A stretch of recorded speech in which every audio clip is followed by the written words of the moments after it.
Yan. Ang bango. Ang bango nito. Ayos.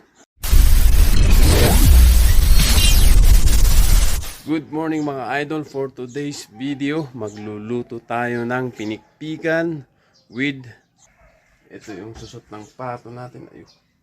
Pag-usok.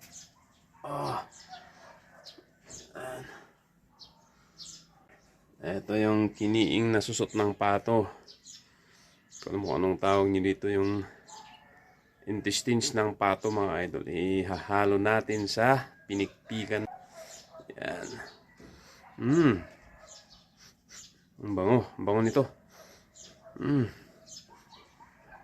Ayos. Siyempre, first time natin na gumawa ng kiniing na ano to? Susot ng pato. Eto na mga idol. Yan yung halo natin sa pinikpikan. Ito yung manok natin. Pinapalambot natin yung pinikpikan natin para malambot na malambot. Siyempre, dadagdagan natin ng gulay yan mga idol. Yan yung luya ni Baak Life. Galing pa kay Baak Life yan mga idol. So, ayan. Mukhang malambot na yung ating manok. Yan oh.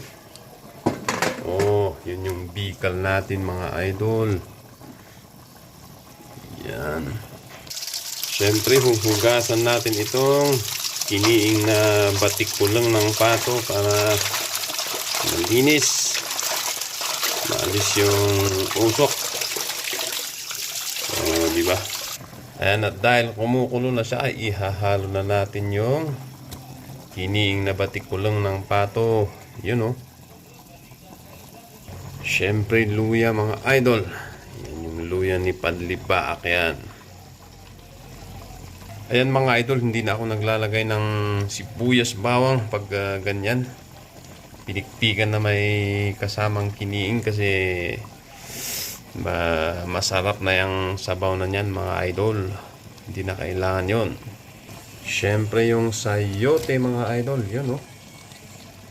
Malambot na mga idol. Yan, titikman natin. Yan oh. Wow. Pinikpikan with kiniing na susot ng pato. Siyempre titikman natin. Actually nasa sabaw yan, kaya yun yung tinitira natin mga idol. Mainit.